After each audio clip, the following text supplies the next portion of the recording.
We're back. Yeah, Metropolitan and Economic Development Committee. I believe this meeting is about how they're going to be wasting taxpayer money.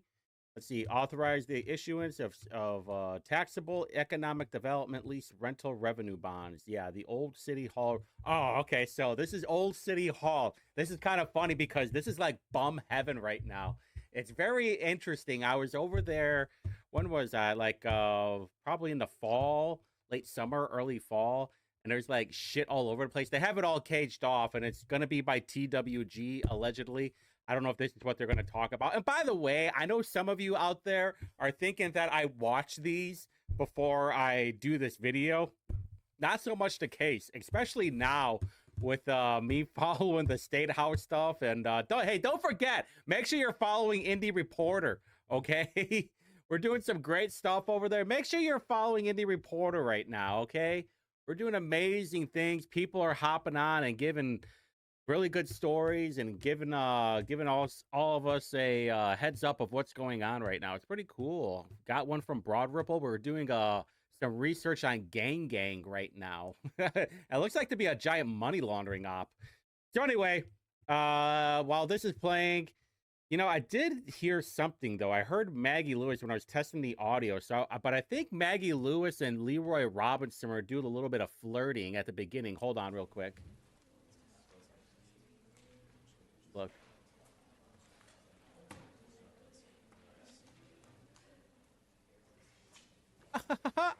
Dude. Hey, how's it going, boo? How you doing, huh? Make sure you find somebody like Maggie Lewis looks at Leroy Robinson. A little flirty action going on here. Tomorrow I'm going to check to see if they clipped that out. Because there's like a minute 13. This is why I left this up here, because there was a minute 13 in. I would not be surprised if tomorrow, when I check, if I remember to check anyway, that they clip the first minute out. Anyway, all right, let's just get into it. Jolly retro time. A little flirty. I will now call to order the Metropolitan and Economic Development Committee to order for Monday, March 10th. Dude, they fucking. I will begin with introductions. Start with my colleagues on the first row. Thank you very much, Madam Chair. Paul Ane, District 22, Perry Township. Thank you, Madam Leader. Brian Mowry, District 25. Thank you, Madam Chair. Nick Roberts, District 4. Thank you, Madam Chair. Kristen Jones, District 18. Thank you, Madam Chair. Brienne Delaney, District 2. Thank you, Madam Chair. John Barth, representing Council District 7. Good evening. Thank you, Madam Chair. Councilor Jared Evans, representing District 17. He still lives with his parents. On the west side. Madam Leader Leroy Robinson, representing District 1. Heartbreaker Robinson. Lewis, District 5.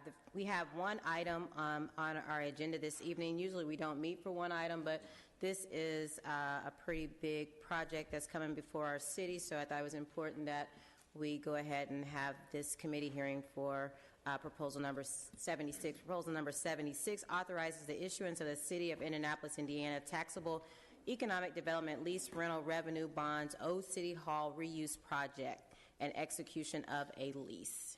Who's making the presentation this evening?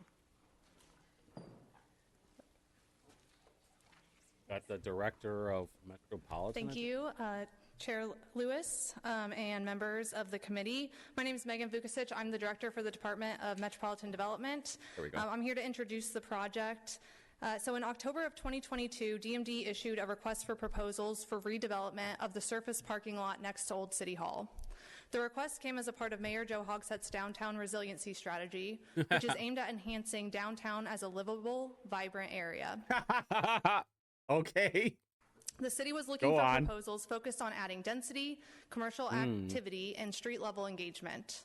Through that process, TWG was selected as the development partner. Their vision included building a new tower on the parking lot that would connect to Old City Hall and bring it back into productive use. Oh. In 2023, City Council and MDC approved a developer-backed TIF bond for the tower project. Since that time, and you'll hear from TWG today, they have further designed and have progressed the project forward. Today, we are before you requesting financing for Old City Hall. We have the full developer team and financing team available for any questions, but I will turn it over to Chase Smith with TWG to give an overview of the proposal. Thank you. Can't wait. Thank you, Director. Members of the council. By the way, TIFs only work if like the money that they're expecting for it to come in actually shows up. And in Indianapolis, that's not so much the case. My name is Chase Smith. I'm the Vice President of Market Rate Development at TWG Development. I'm joined here by our CEO and founder, Tony Noble, and we're here to present this. Anthony Noble, that's who that is. Oh my God, I have seen that name on the campaign reports. Now I know. If you guys don't know how campaign reports how they work, normally like when you do a contribution by like a corporation or something, you'll have that money, but then they'll go through the back door too and give money from the person. I've even seen it where they've just used names of people that work at the company. It's pretty clever. I'll give it them. Small scale, easy project at the corner of Alabama and New York streets. So as the director mentioned, actually let me walk back. Actually, the graphic that you see here right now is reflective of basically us working all of 2024 to get a solid design and cost and capital stack and approval through IHPC, the Historic Preservation Commission. So as I talk today, one thing I want to transmit to the members of the committee here is how far we've come and how, should this structure get approved on the financing, we stand ready to break ground of this project in late July and finish it in about 3 years in July 2028. Next slide. One Hogshead is already gone. Slide, please. So just to reorient everybody here, this is a 29-story mixed-use tower connected to a rehabilitated old city hall. This is going to be like a fuck room, basically. You have 180. Oh, this is going to be like a brothel. This is going to be your brothel, boys. Holy shit. You have 186 apartment units and then 156 hotel rooms. Holy jeez. Having a hotel room with an apartment unit, worst idea ever. This is where everybody's going to go and cheat. Rooftop will be an amenity deck with a resident pool, lounge, clubhouse, fitness room. Under that, 23 condos. As you move down, followed by 186 apartments, 5% of which will be at 30% AMI via our commitment on the TIF that this council previously approved in late 2023. Underneath those apartments, 156 hotel rooms, branded by 21C, which I'll circle back to in a moment. Finally, on the ground floor, next to both the residential and the hotel lobbies, we'll have 20. This is why they're in such a hurry for it. They probably got a certain interest rate on the bond. They're like, well, if you approve it right now, we can have it done. We can start on it in July. 500 square feet of retail space at the corner of New York and Alabama streets. Also in the tower, 208 parking spaces, about 4 levels of parking there for the various uses. And as I just mentioned, we stand ready to complete design of this project, start construction in late summer, July of this year, and finish in about 3 years. Next slide, please. I apologize, I know this is small, but I think you all have slides. I think this is an important slide, and it shows you kind of where we've been and where we'd like to go in the very near future, or alternatively put, how far we've come on answering a lot of the question marks and unknowns on this project. So we were, as the director mentioned, awarded this project via the RFP process, which took, I believe, over a year. Request for proposal. If my memory serves correctly, awarded in August of 2023. We immediately applied for and received a tax increment financing bond through this body in, I believe, the last session of 2023, December. Throughout 2024, we spent a lot of time and money and effort on designing this project, on assembling a capital stack, on finding qualified contractors, construction managers, architectural consultants that could design and price and make us feel confident enough that it was a feasible project. We started schematic design, which is the first major phase of architectural and engineering on a project like this. That took us a few months, and the bulk of the meat of your building is really designed in that phase, and it's when you can really answer a whole lot of questions on what is this big thing going to cost. We started that in January, finished it in the second quarter.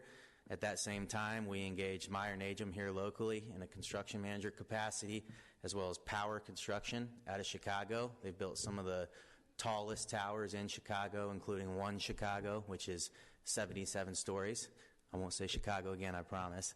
That's a shithole. With kind of all that in hand, and again, the schematic design phase finished, Meyer Najum and Power having taken this to the construction street, right, having bid it out, we felt confident enough with all that in our left hand and our right hand. We had finally negotiated a hotel management agreement with 21C. It took us 6 months. It was a big, long document. We have now signed them up with a 20-year commitment as well as 2 5-year extensions. So they're here for the long term, just like we are. At that point, with all that in hand, we felt finally comfortable enough to apply to IHPC. We needed to have a level of design sufficient to allow the commissioners to adequately comment on that project, but also we didn't want to carry it all the way through to construction drawings and have to restart and reinvest $2 million from the drawing board. We applied to IHPC in August, and over the next 90 days, one hearing in August, one in September, and finally at the October 4th hearing, we got approved for a certificate of appropriateness on the entire project. Both parcels, and we're not going to go to the next slide yet, but when we do, both the old City Hall as well as the parking lot, and furthermore, the interior plus the exterior of Old City Hall are all under the jurisdiction of IHPC here. It's one of 2 places where IHPC has jurisdiction over the interior, the other being Union Station. So we're very, very proud of having achieved approval through that body. And then in the 4th quarter, we started discussing with DMD the ways to close the kind of additional financial gap that had presented itself. And I'll circle back to that here in a moment. TWG is here to tell you tonight that should this deal move forward as anticipated and on the timetable that it currently is, we will finish our design, finish our contracts with our general contractors, price it, raise the capital, which was what we're doing every day. Again, I'll speak to that more in one moment. Submit for permits, and again, start construction of this in late summer. Call it July, finish in about 3 years. As I mentioned at the bottom here, we have invested about $2 million throughout 2024 in architecture, engineering, soils testing, environmental, all the things that are necessary to flush out prior to starting a project like this. Next slide, please. Just as I mentioned, again, the orange line It's depicts all gated right now. Site. They didn't have it gated before, because I walked around here before with Avador, and it wasn't gated. And then it was like maybe like a month or 2 later they gated, because all the homeless people were hanging out here and causing a big ruckus. On the right or the north side is where the tower will sit. Of course, on the left side is the old City Hall. There will be a connector. Everybody remember, as guests pull up to Old City Hall, walk up the steps to check into your hotel, you turn right, and you would go into the tower, into your actual hotel room. Next slide. I think I have some better slides depicting that. But before I get there, 21C, just to remind everyone, 21C was started by Laura Lee Brown and Steve Wilson. Laura Lee is the heiress to the Brown-Forman whiskey and alcohol spirits distribution company. Oh. She's a big art enthusiast, as well as her husband, Steve. If anyone's on Instagram, Steve Red Glasses. He's a big art guy. Sounds like a lib shit. It's all he posts about. They collectively started 21C about a decade ago. They have since sold out to Ennismore. Ennismore is in turn owned by Accor, A-C-C-O-R, which is the 4th largest hotel company in the world behind Marriott, IHG, and Hilton. So they own, manage somewhere between 750 and 800,000 units worldwide. So very proud of what that brand 21C brings to the table in terms of their acumen, their experience, their global network and reach, as well as, of course, access to Steve and Laura Lee's private art collection, which is one of the largest in the world. When this is complete, we will be one of 9, there's 8 currently, one of 9 21C hotels in the entire world, mostly in the Midwest/South. And we're confident that this will be a cultural destination. The first 2 floors of the art museum in the Old City Hall will be open to the public. So again, the story in our mind, even though I'm up here telling it repeatedly, really kind of tells itself in terms of what this is going to do for the city, for North Alabama, and again for the citizens of Indianapolis. Next slide, please. Just a depiction of the ground floor here. As I mentioned, Old City Hall. On the left, visitors or patrons of the hotel or the five-star restaurant or the bar on the first floor of Old City Hall. Dude, this is what a scam. What an absolute scam. Dude, downtown's dead. I don't know what the hell you're talking about. The only time that downtown is alive is during like conventions, if the Pacers are playing football. Like, and you know, I guarantee you whatever restaurant is in here is going to be way too overpriced for the majority. To Old City Hall. You'll walk right up in there. As you turn left will be that five-star branded 21C managed hotel. As you walk to the right, you'll check into your hotel. If you keep walking through the connector, and again, I apologize, it's small, but you would walk straight into the tower where will be the hospitality elevator. You see there along Alabama, the spots marked gallery. That is all the convention / corporate meeting space / the millions of events that 21C rents that space out for. It's a huge driver of their revenue. All that's marked gallery because there is art interspersed throughout the entire building. As you move to the right of that plan, bottom right, there's that retail along New York and Alabama. And as you would move west or left up to the top right on New York is the entrance where all the residents, the actual people that own a condo or rent an apartment from us, would enter. So completely separate amenities, completely separate elevators, which of course was important for both our residents as well as the patrons of the hotel. Next slide, please. Just a side profile depicting largely the same thing. On the left, Old City Hall. So the basement of Old City Hall, there's a lot of space down there. I think many of you were able to come visit that in the last year. The basement of Old City Hall will be a lot of back office functions related to the hotel. So think employee locker rooms, laundry, manager's office. All right, cool. So there is a PDF. I will be posting a link of it. I want to better pick side profile.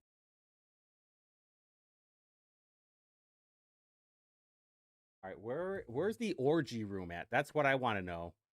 Why does it smell on levels? Why does it smell on levels 6 through 9? Yeah. Why are the floors all fucking sticky? All right, what do we got here? Tenant. Where's the hotel at?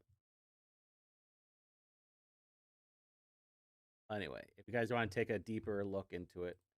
The next two floors, or the floor 1 and 2 above grade of Old City Hall, will be that public art museum. Oh, wonderful. Restaurant, but again, art everywhere, so it's considered all a gallery.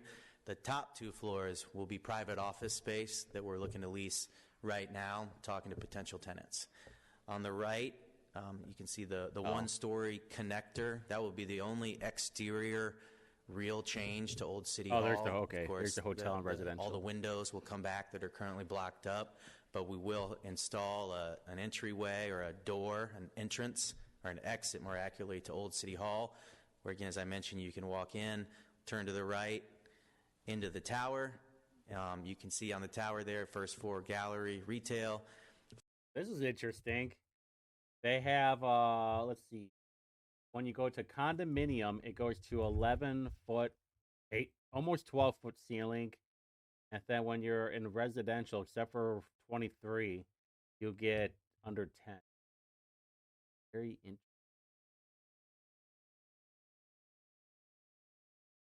4 floors constituting that 208 space. You get as much parking garage, ceiling height as the hotel the yellow room. hotel rooms, the dark green apartments, the light green condos. That top I don't know. Who else does something like that? It seems like a terrible idea. Mechanical units. Next slide, please.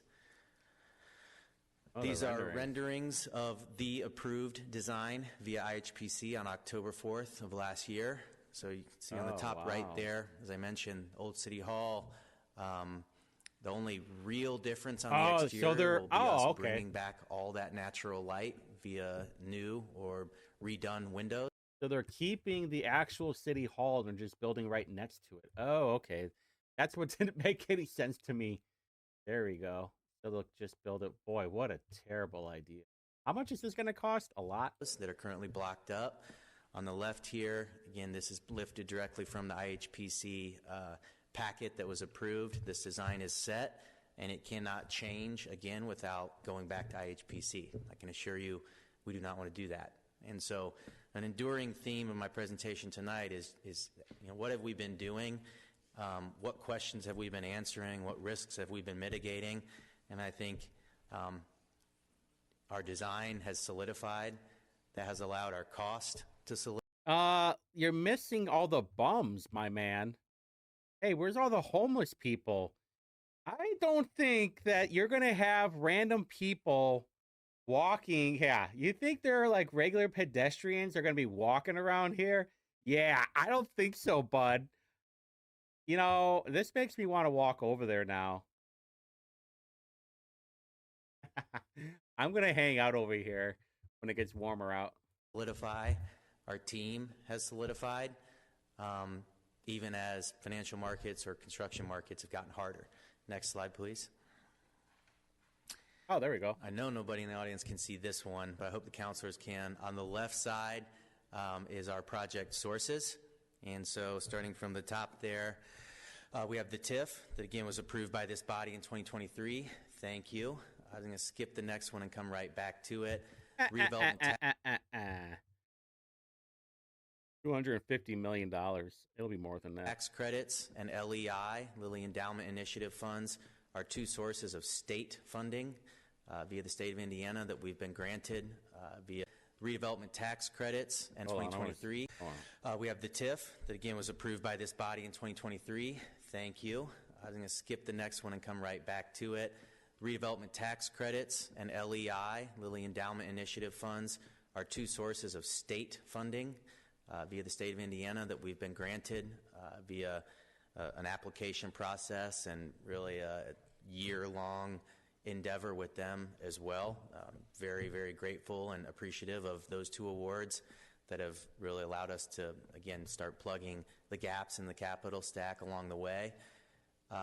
Historic tax credits, we have a Part 2 ready to be submitted to the State Historic Preservation Office as well as MPS. We've received those, been awarded, and done deals with historic tax credits before, so very confident in our ability to effectuate that part of the capital stack. As you move down, you can see the equity that'll be sourced by TWG in the amount of nearly $80 million.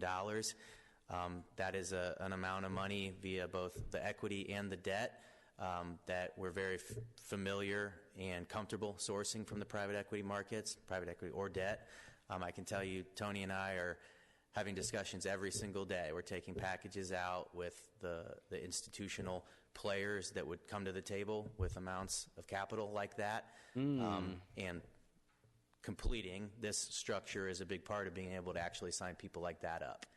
By this structure, I mean this deal that we're talking about today. Next slide here. Okay. So originally I had that one ahead of that slide, so I'm thrown off a little bit. But nonetheless, since 2022, I think this slide is my attempt at showing in a clear way what has changed and how we've tried to roll with the punches here. Since 2022, construction costs are up anywhere between 25 to 50%, depending on what you're looking at, via different parts of the country, different construction scopes. But nonetheless, I think everybody's aware they are up. There's no doubt about it. Yeah. As anybody who's tried to buy or sell or finance anything in the last 5 years, interest rates are also way up. I think each of those has their interest rates, different financial market conditions, have an ability on what amount of debt that we can go get. And this box on the left here, that is how we originally submitted this project via the original RFP process. Conceptual design, conceptual cost estimates, and what I would call a fairly typical capital stack there, which is a 70% to cost construction loan with the balance filled by a TIF and private equity. As you move to the right here, you see the new project cost of $248 million. That again is reflective of a lot of the things I just mentioned that are affecting us all. I think what's notable on this, even in this box, is you can see that the private equity commitment has went up substantially. The state commitment has been introduced, aka went up substantially. That's crazy. They got $53 million in free money from the taxpayers. Holy shit. I mean, it's a tax credit, so they really... No, it's basically free money. It's free money because they're using the money. That's unbelievable. And nonetheless, we are still at a point where in that red box, we would not be able to go to the private debt markets and borrow $114 million at prevailing interest rates of 8.5%. It makes the project not financially feasible at a debt service coverage ratio. As you can see at the bottom, too much of our cash flow is going towards debt. And so as you move to the right there, the green too bad. box, that does work. And what that's reflective of is replacing a chunk of that $114 million in private sector debt with a loan via the city of Indianapolis, again, the structure we're talking about here today, at a slightly below prevailing market interest rate. And so that, without getting too in the weeds on financial metrics, does put us at a point with a 1.2 debt service coverage ratio, puts us at a point where we will be able to go find an $80 million equity investor. We will be able to go borrow the balance through the private sector market, debt market, even at prevailing interest rates. And so on this slide, things have definitely changed. We have tried securing and been successful in securing additional funding along the way. But obviously I'm up here tonight because there is a gap, and talking with DMD, the concept of this structure came about, and this does make the project work. You know, I will give these people credit. This is pretty cool. Because then you can see, hey, you know what? We weren't making enough money off of it. We need to make sure we make enough money where we have we can actually afford the apartments here, so we can rent out rooms for hookers and blow. That is the whole goal of this apartment. We need to make sure that when all the high rollers show up to Indianapolis for whatever convention or whatever game, maybe even isn't the college basketball happening over here too, that we have rooms for the high rollers when they come in here and they need hookers and lots of blow. Just come over to the hotel. Oh, check out the art too. Oh man. Next slide, please. So funny. And that's all I got. I know there's a couple others here that may speak or can answer questions, details on the bond or any other financial metrics that I didn't hit. Thank you. All right, hold on. Something that people don't talk about enough is how much money Hogsett got from TWG. So in 2023, he got $35,000 for election year. Handshakes and hand jobs, people. That's all I'm going to say. Thank you so much for your presentation. Mr. Hoops, would you like to... I'm sorry. I know there's some... No, come on up. I know there's several other speakers that are part of the presentation, so if you all would like to come up one by one, that would be great. Yes, sir. Thank you, Madam Chair, for calling me. You'll save Visit Indy some parking fees. I'm Leonard Hoops. I'm the CEO of Visit Indy. I've been with Visit Indy now for 14 years. It's nice to see you, councilors. I can count on one hand the number of times I've come to testify specifically for a hotel project. A lot of the existing hoteliers don't like it when you do that, so Hey, Visit Indy. Let me show you something real quick, bros. Check this out. This is where that mass overdose event happened the other day. This is what it used to look like in 2015. What the fuck are you doing over there? 14 years, huh? And then what you did is that you took all the flowers away, you took all the grass away, and you put some mulch or some rock over there. You guys are terrible. You do that judiciously. There's generally two kinds of projects that we publicly support at Visit Indy on the hotel side. One project is anything that's going to kind of raise the tide for the entire community. Those are very rare. The last two of those have been the JW Marriott and the Signia by Hilton. So those are kind of once in a decade, once in every 15-year type projects. They're large. They end up bringing in business that all the other hotels in the community can benefit from. The second kind of project that we end up supporting are projects that support very specific market needs where Indianapolis is currently underrepresented and or we have customers asking for things we don't have. The 21C Hotel brand is a really strong brand. It's relatively new, but in a very quick time. It has accelerated into being perceived as a global luxury brand. Accor, the developer mentioned, now owns that brand, and Accor has brands like Fairmont and Raffles, if you know those brands around the world. And so these are, it's a pretty impressive portfolio they have as a whole. And 21C in particular is, because it's a boutique property, boutique luxury property, we just cut the ribbon on the Intercontinental. It's along that kind of line, except art-centric, would be a really nice addition. We are often hearing from our customers that while we have enough, or we're getting to enough now with the Signia project, convention rooms, we don't have enough high-tier 4-star to 5-star boutique luxury rooms. And that's what the doctors for the medical conventions, what the corporate groups, et cetera, are looking for. Dude, they're there for like a day, aren't they? Like maybe 2 days? You're probably not going to be spending any time in your hotel room anyway. Oh, you know, when the doctor's convention comes along, we don't have any of these 4 or 5-star boutique hotel rooms. Motherfucker, we're just there to take a shit and shower. The number of rooms in this project is a relatively small amount of the overall project, but they're really important to that overall portfolio of getting some additional luxury inventory in Indianapolis and being able to go after elevated convention groups. The second piece of it that is unique to this project is its proximity to Mass Ave. Right now we have the Bottleworks Hotel on the 800 block, the very end of Mass Ave. This would be on near the 300 block of Mass Ave. That is a place where leisure travel is always strong, but there's very little inventory in that area. So you'd end up bookending hotel rooms on both ends of Mass Ave, which I think is really valuable. And then the third piece is this art museum component. Being able to take a property, which I haven't been into the old City Hall since doing some charrettes a couple years ago when we were doing the No Mean City projects, if any of you were involved in that. What a spectacular building that is just essentially laying fallow right now.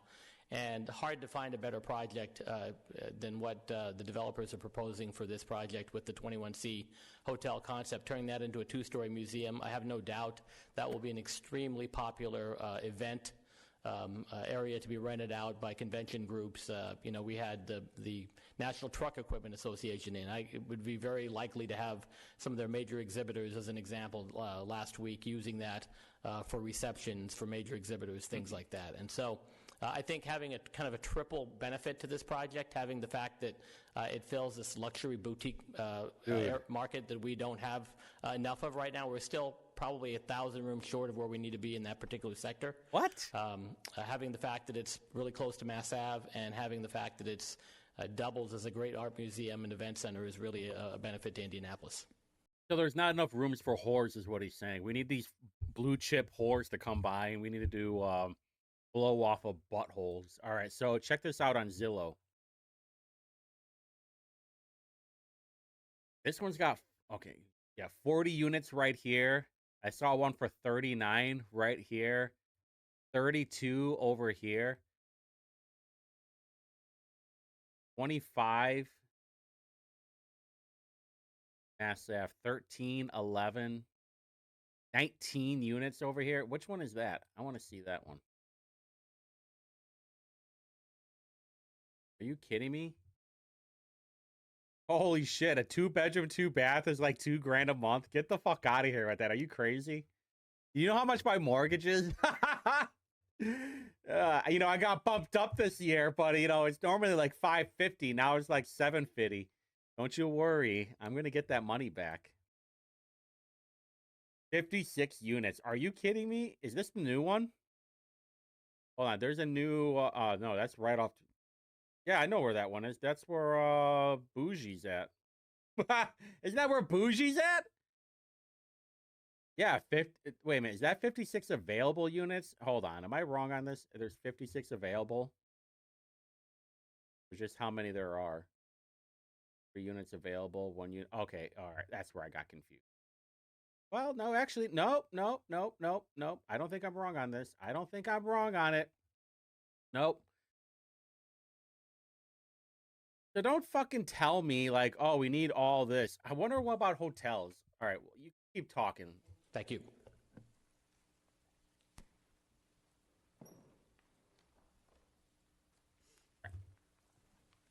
Good evening, Madam Chair, members of the committee. My name is Joe Glass. I'm the Executive Director and General Counsel of the Indianapolis Bond Bank, here to talk about some of the particulars for the financing for the project.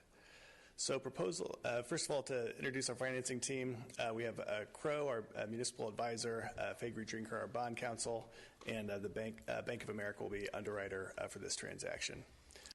Don't forget, Faegre gave Hogsett $70 or $75,000 in the last 2 years. They're also running, helping him out with that whole Thomas Cook thing. So proposal 76, it authorizes the issuance of economic development lease rental revenue bonds in the amount not to exceed $66 million, and also approves the lease of Old City Hall. So how this project will work, the city will issue up to $66 million in lease rental revenue bonds. The city, through the Circle Area Community Development Corporation, will loan those proceeds to the developer for the redevelopment of Old City Hall. The loan will include a project fund of up to $50 million, which will be held and dispersed by the city. It will include 3 years of capitalized interest, the purchase of a surety to fund a debt service reserve, as well as costs of issuance. For the first 3 years, debt service will be paid through bond-funded capitalized interest payments. Then years 4 through 10, debt service will be paid entirely by the developer. After those 10 years, the developer will pay off the full amount of the outstanding bonds. So the developer loan payments will be backed by a corporate guarantee from TWG. The CEO of TWG will also guarantee an amount equal to maximum annual debt service, and there will be additionally a debt service reserve. Ultimately, the pledge of the taxes will be a special benefits tax of the redevelopment district. So again, max par amount of $66 million, project fund an amount not to exceed $50 million. There will be a 25-year term for the bond, but under the terms of the deal, the bonds will be paid off after 10 years. And we have a maximum interest rate of 8%, although we anticipate something in the range of 5 to 6%. So our timeline, we were approved by the MDC on March 5th, and also by the EDC this morning. Of course, we're here at Medic this evening. We'll go before the All right, you guys probably want to know what I'm talking about. So there's a restaurant. I thought it was a hotel. Maybe it still is a hotel or like a place just to hook up. But there's a place right across the street from the city county building. I normally park. There's a parking garage right across a street from Fogo de Chao that I'll hang out at. And I always pass this joint right on the corner of Washington and I think it's Washington and Pennsylvania, right? Or Washington and Delaware. And I never see anybody in there at all. So I wanted to see how much their food was. I know we're taking a little break real quick. You know, pretty standard, you know, a little extra, but whatever. Their burger is what, $21, but it's Wagyu, so maybe the patty melt's $19, which Wagyu. A grilled cheese is $15. $15 for a grilled cheese. This grilled cheese better suck my cock. That's all I'm saying. But drinks, on the other hand, drinks are a little outrageous. All right, it's a little out of hand. All right, no one's gonna. The Grand Cosmo is $14. I mean, this is like Hotel Tango prices right now. Fuck that. The new old fashioned is $15. That is bananas. 30. You're in for 30 for sure. I mean, if you bring somebody, you're in it for 100. For approval of the lease and the loan agreement on March 19th. We'll go back to MDC for a public hearing on April 12th, and then back here on April 7th for approval by the full council. And we anticipate bond bank approval at our May board meeting. So with that, happy to answer any questions. Thank you so much for your presentation. Are there any others that are part of your team as far as the presentation or speakers? No, I believe that's it. Okay, So thank you so much. So we'll open it up for counselors to ask questions, and as they prepare their questions, Madam Director, if you don't mind coming forward, I had shared earlier or last week that this project has been tied some way, somehow, with the cancellation of the master leasing funding. So can you speak to that? Yes, thank you. So master leasing is funded through an entirely separate funding source for the city. So that would be opioid settlement dollars is what funds the master leasing program, which is also a high priority for DMD. This structure is different in that it is a loan that the developer will be paying back. So there's actually no city revenues that are going towards paying back. This loan, it would be entirely paid by the developer. And the revenue used to pay back the bond would not exist but for the project that is before you all today.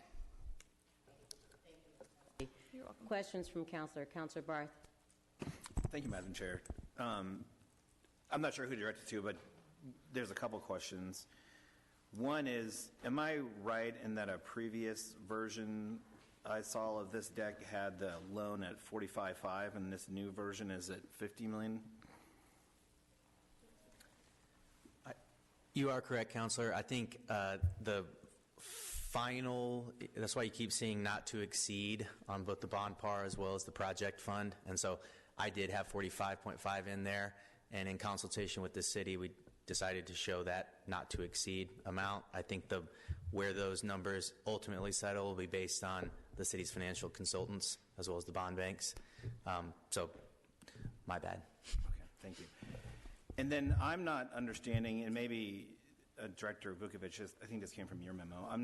I'm confused on the capitalized interest. I think it's 9.35 over 3 years. So is that the city paying that back, or is that part of the loan repayment that the contractor will put back? Right. So the first 3 years of payments on the bonds will be capitalized interest payments. Those will be funded through bond proceeds and part of the loan that will be repaid by the developer. So the city will not be on the hook ultimately for those payments. So the entirety of that will be paid back by the developer? That's correct. Eventually? Yes. But in the near term, the city is going to be paying that? No, that'll be funded by the proceeds of the bond. So we'll not be paying anything out of pocket. We'll issue the bonds. They'll be used to fund the project fund, capitalized interests, the debt service reserve, and cost of issuance. So everything that we're giving the developer will be funded by the bonds, and those will all be paid back after 10 years the loan will be paid back after 10 years. So the entirety of the bond proceeds will be paid back through the loan after 10 years. Okay, thank you. And then my last question is, I wrote the language that created the Art for Neighborhoods program, and I've been in touch with the Arts Council today, and I think what you presented, just to make sure I understand, is that you're not intending to use a required investment in any public art near the site. You're planning to donate well, not donate, but contribute the entire amount to the Arts Council for the Arts for Neighborhood grant fund. Is that correct, or am I misunderstanding that? You are correct, Counselor, although I would add there's essentially two art components to this project. 1% of the TIF, which I believe was always envisioned as an art installation. The art donation, the art commitment related to this bond, 1% of the bond, we envision as a donation. So you are correct. Okay, so I'm sorry, I'm not tracking. There are two components, and the earlier component is not going to be a contribution to the... So that was 1% of the TIF. Yes. So two bonds, two 1% commitments. My understanding is on the TIF, that's expected to be an art installation. And have you envisioned what that would look like at this point? Not at this point, no. The last couple of projects that we've done, trying to think when we kicked off that process, but always in consultation with the Arts Council, right? I mean, it takes to submit, kind of post the RFP, the call for artists, to allow the artists sufficient time to apply, to select, convene a selection committee. It's a long, drawn-out affair, absolutely, and determining where the best place for that art installation is, it always can kind of make itself easier when the project's actually under construction and the artist can come out and see, maybe a mural there or something on that street corner. So we just always typically see it starting midstream through construction. Thanks to the support of my colleagues, I'm on the selection board for the Arts for Neighborhood project, and I would suggest that you pay attention to what Elenco is doing. I think what they're doing changes the game entirely on the type of expectation that the selection committee is having. No one They are cares, really, we just want our roads fixed, Barth. No one gives a shit about art, all right? Installation through Holy very shit. carefully that represents something meaningful and important to the city. No one fucking And the cares about location art. of this being so prominent, Except for the people who and don't have a such car. opportunity to really use art not only as a component of the vendor who'll be running the hotel, but the overall commitment to public art in Indianapolis. I think this is a opportunity we don't want to let slip through our fingers without doing something very significant. Understood. Councilor Evans. Thank you, Leader. Just a couple comments and questions. One, I just want to say I'm absolutely excited about this project. We have an opportunity to save what I consider a historic site for our city. Over the many decades, the last few decades, we've seen some of those historic buildings go to the wayside for other developments, and this is exciting to see a development that's encompassing that as a part of their project and keeping it. Thank you, so we all know there's going taxpayers. to be large expenses with that. My question would be pertaining to the current site, and this is more for the public to hear because this gets lost in transition. How much tax revenue is the current site bringing into the city of Indianapolis? 0. Yeah, I would say like nothing. I knew that answer, but I want them to hear that because it's a public building and it's been used in public ways for, I think, since its entire creation. So it's never contributed to the tax rolls. With this project, what is the anticipated You know what's weird? The same thing could be said about you. You don't produce anything. All you do is take our money. Revenue being generated before and after TIF? So I'll have to credit Crow for these numbers, but it does come directly from their report. So I'm glad you asked, Counselor. The total taxes, once stabilized and fully assessed, will be $1.872 million every year between the entire project per year. So $1.9 million per year in total taxes generated by this project. When though? When? That's good. When? That's what we want to know. Hey, Jared Evans, what you should have asked is like, all right, when that happen? Is it after 30 years? Is it after 5 years? How long will that take? No, I think that gets lost in transition quite a bit. But Jared Evans doesn't want to ask that question because right now he's putting out propaganda. He's shilling and licking the boots of all these corporations who are like, well, we don't produce, that doesn't produce any revenue. Neither do you, Jared. You take like $35,000 a year from taxpayers. And what do you do with it? You still live with your fucking parents and you're like 40 years old. This project, while expensive, the numbers look large. How we're coming to fund it can look scary to some folks who aren't used to it. But $1.9 million in new tax revenue coming to fruition for the city of Indianapolis for that. When, though? The other point I wanted to sort of drive home was that and I guarantee Maori or NA are not going to ask that question. Loan, if you will. And this is more for, I see we got the deputy mayor back there. I'm excited about it because it's a new tool that we're using that we haven't normally used. And I've talked often about how we have to look at new tools for development in tougher parts of the city, if you will, specifically the townships. So I'm excited to see that we're using different tools and methods. And just for one, I'm excited for TWG. You guys have continued to invest in the city. You're one of the few developers that continuously comes before us with new projects, and that's the. Well, of course, they're getting a hell of a tax credit from the city. Why wouldn't they? Any way for them to make money, why would they not do all of that? They don't give a shit about Indy, and they gave Hogshead 75. What was it? $35,000 in campaign donations in 23. Energy we need to keep growing. So very This excited guy's that a my dope. colleagues will support the project. Thank you. Additional comments from councilors? Maori, NA, help a brother out. Oh, thank you, Madam Chair. Of course. When I saw the renderings of this project, I was like, wow, it's beautiful, and it really changes the whole landscape of downtown, and certainly... Dude, that whole place is still going to be a shithole. Okay? I don't know what to tell you, but...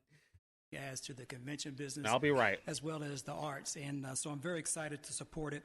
I just had a couple questions for you, and this might be more towards a bond bank, more importantly, but the loan, the $50 million loan from the revenue bonds, this part about held and dispersed by the city. So can you explain that more, Director? And the reason why I'm asking, I guess that means that you'll be gauging how well things are moving along with the project. Is that what that means? Sure. So we're not just going to be handing over a check for $50 million. We're going to hold those funds in a construction account. Those will be, we'll get invoices, and those will be approved by DMD staff. So we'll be. So you'll be monitoring quite closely. I appreciate that. Thank you for that. Yeah. Next question, maybe more to the director, is. I assume since we're given a $50 million loan that we will hold this construction project accountable for diversity and union employees. Who cares? I'll actually take that one if that's all right, Director, because I dropped my slide. So as part of our TIF commitment on this project, we did commit via an approved inclusion plan with the Office of Minority and Women's Business Development to 27% total XBE utilization on this project. I wish I had my slide because I showed it earlier today. TWG has a long history of meeting those goals. With Rise on Meridian, we committed to 27%. That's on the south side by EOZOs. We hit 28. With the Stella at 18th and Meridian, they'll be finished here in a couple months by IU Health. We're at 26.5 in the last couple months of construction. And there's a few that are honestly predate me, so they don't roll off the top of my head, but I've started saying it, and I'm not really joking. I wish there was a leaderboard posted of developers meeting their commitments, because I think we'd be at the top. Therefore, when this project cost rose, we amended our inclusion plan with OMWBD to just cover that higher cost, and therefore, on $249 million, we have a 27% XBE commitment, which I believe is about $60 million. Well, I'm very excited. It's a beautiful project, and I... it's so easy to scam that, too. Can't wait to see it, and Madam Chair, I look forward to endorsing today. My last comment there, Councilor, I apologize, is we do anticipate a healthy union labor presence on this project as well. Thank you. Additional comments, questions from councilors? Is there anyone in the audience that wishes to speak to proposal number 76? Madam Clerk, if you could read your statement.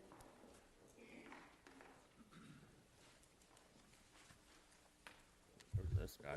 Thank you, Madam Chair. 1 second. Oh, yeah, no one cares. A fair generation or disruptions that beat your entire consent. Thank you. Yes, sir. Thank you. I have typed up my comments in order to comply with those Thank you. that we all agree on.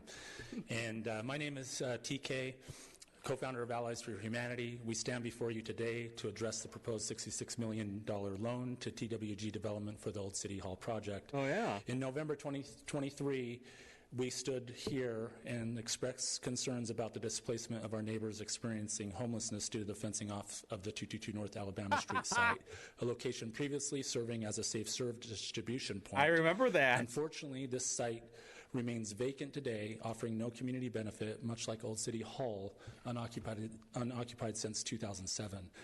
TWG Development now Look at seeks the additional eyes from funding, this citing dude. rising costs. This request highlights a troubling and recurring pattern.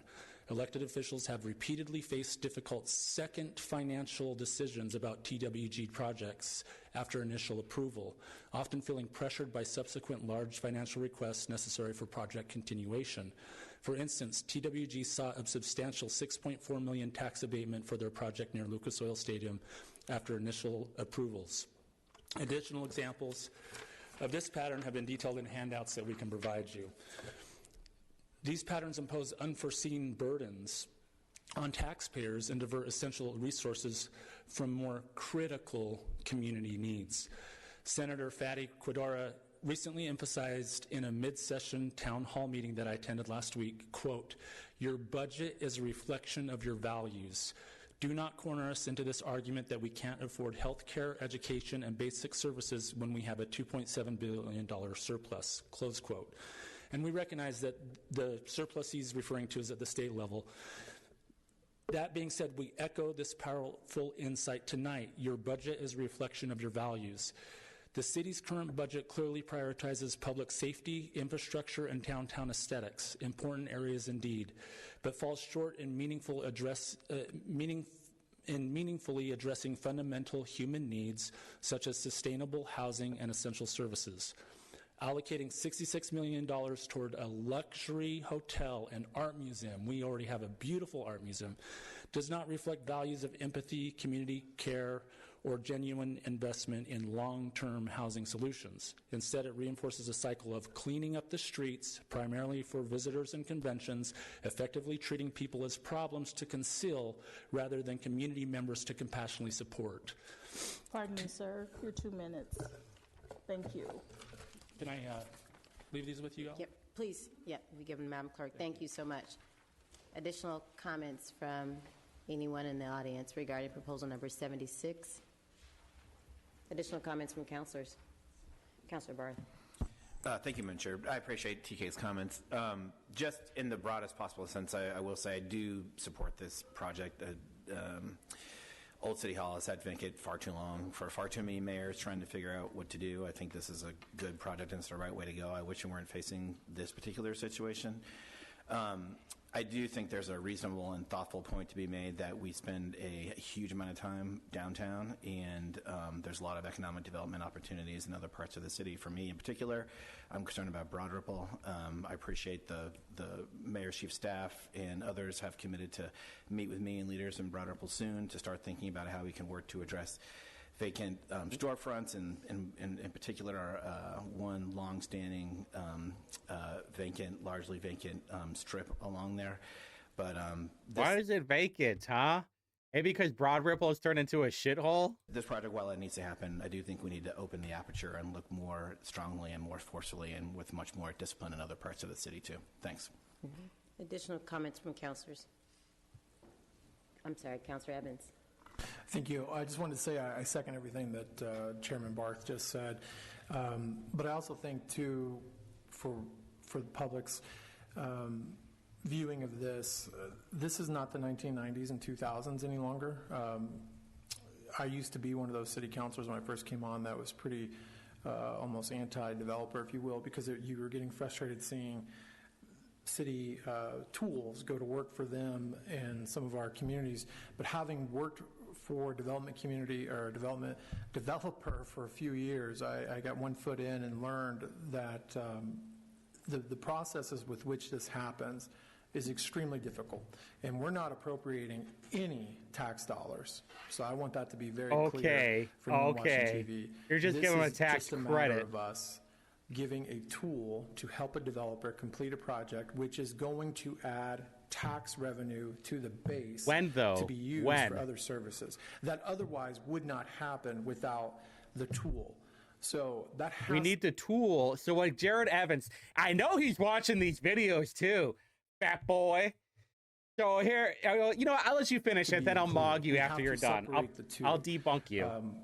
As I said, I concur with what Chairman Barth just said, because it's frustrating when we see our parts of town not getting the funding, if you will, in projects. And that's why I'm exceptional with this, because we're using a new tool that I hope in the future can be utilized in ways to support development in our townships. Thank you. All right, well, you're giving them a tax credit, and you're saying, oh, we're going to have $1.9 million in tax revenue when we're fully operational, blah, blah, blah. Okay, so when is that going to be? After you're done paying off the loan, which however long that'll take, however long it takes to pay off the TIF, which is what, 25 years probably? I like how Anne and Maori are just standing there not doing anything. And by the way, I would not expect Cahill or Michael Paul Hart to ask those questions. Maybe Bain. Definitely not Dilk. And nobody else asked any questions too. It's like, when are we expected to get that $1.9 million?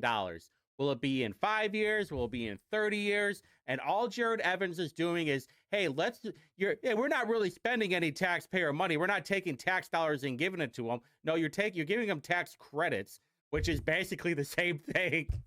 You're just not taking it out of our pocket. You're just shoving your thumb up our ass and telling us that it's, hey, you like this, baby. That's all it is. It's total bullshit. TWG gave Hogsett $35,000 when he was running for office in 2023. And then this is their repayment for everything. Here's all these contracts. All you have to do is go to Twitter and type in TWG and then see what projects that they did. It's literally that simple. Downtown Indianapolis is dead, okay? And it's all because of these fucking morons that are sitting right there. People like Jared Evans, like Leroy, like Maggie, Barth, definitely Jones, and everybody else is a freshman. But Maury and Paula and A are not doing shit, and now that you have Natalie Goodwin in there, she's not going to do shit. She has not talked any bad about Ryan Mears, by the way, and that's because the people that were helping her with Limestone Strategies, Camp Savage, is good friends with Ryan Mears. They have dinner all the time. So, hey, everybody in Indianapolis, guess what? This is the same shit, different day. The only people that benefit from this is TWG. It's always going to benefit the developers. It will never benefit the taxpayers when you go, maybe not in directly downtown, but definitely outside of downtown. Go and check out the roads. And then when you're done checking out the roads in Indianapolis, I want you to go check out the roads in Johnson County and Hamilton County. And maybe even Hendricks. Go check that out too. But Jared Evans is unserious, total lying piece of shit. Anybody else? Roberts, were you about to put your hand up? Additional comments from councilors? Okay, so we're done shilling for TWG. Councilor Gibson. Thank you, Madam Chair. I move that we send proposal number 76, which authorizes the issuance of the City of Indianapolis, Indiana taxable economic development lease rental revenue bonds, Old City Hall reuse project, and execution of a lease to the full council for final adoption. Second.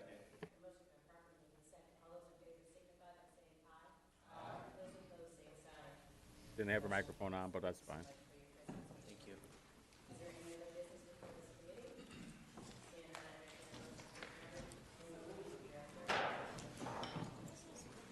They're all even. Damn, Bamauri blew up. Holy shit. Must be all that booze.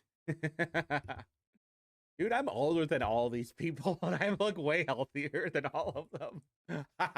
Maybe not Maggie. Maggie's jacked. Yeah, so whatever. What are you gonna do? You know, it's the same shit, different day.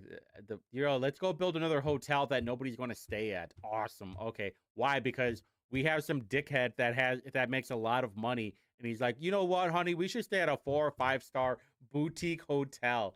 We're just gonna take a dump and take a nap, and that's about it. Dude, downtown's dead. Okay, I'm gonna be probably going and checking out downtown once it warms up. But whatever, you know, dumb fucks.